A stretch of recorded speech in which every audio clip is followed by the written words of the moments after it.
Salam sejahtera umat Tuhan yang dikasihi oleh Tuhan Yesus. Dalam sapaan pastoral bulan keluarga ini, saya mengajak kita bersama membaca Mazmur 127 ayat 3.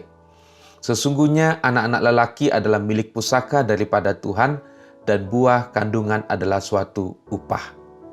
Bapak Ibu Saudara, apakah Bapak Ibu Saudara pernah mendengar pertanyaan seperti ini? Sudah punya pacar belum? Ingat loh, kamu sudah umur berapa? Nah, kalau sudah punya pacar, timbul lagi satu pertanyaan. Kapan nikahnya? Masa pacaran melulu?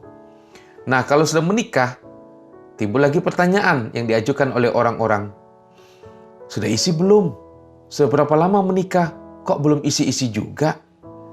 Nah, Bapak Ibu Saudara, sebenarnya ini adalah pertanyaan yang sifatnya basa-basi aja. Terkadang tujuannya cuma mau mencarikan suasana atau untuk mengakrabkan diri. Walaupun demikian, pertanyaan ini sebenarnya bikin orang jadi pusing, bahkan terkadang sebel atau jengkel. Nah, bagi yang belum menikah, lalu ditanya-tanyain, kapan menikahnya, kapan menikahnya? Nah, kalau pertanyaan seperti itu terus ditanyakan, maka jadi sebel. Bagi orang yang belum punya anak, terus ditanyain, kok belum punya anak? Nah, pertanyaan itu menimbulkan perasaan jengkel dan bahkan marah. Nah, bahkan mungkin ada lagi orang yang menambahkan dengan kata-kata yang nuansanya ada ancaman.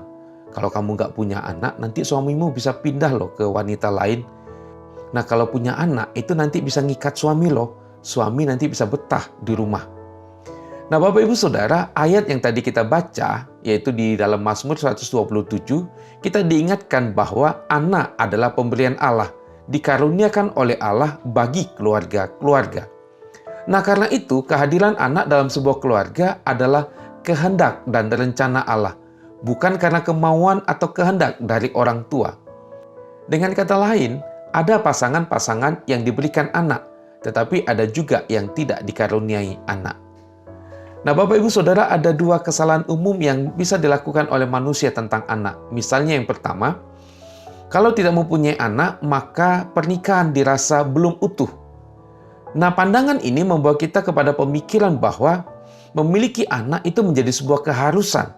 Nah, akibatnya adalah banyak pasangan berupaya menghadirkan anak ke dalam dunia dengan berbagai macam cara. Nah, memang ada pasangan-pasangan yang tidak dikaruniai anak oleh Tuhan.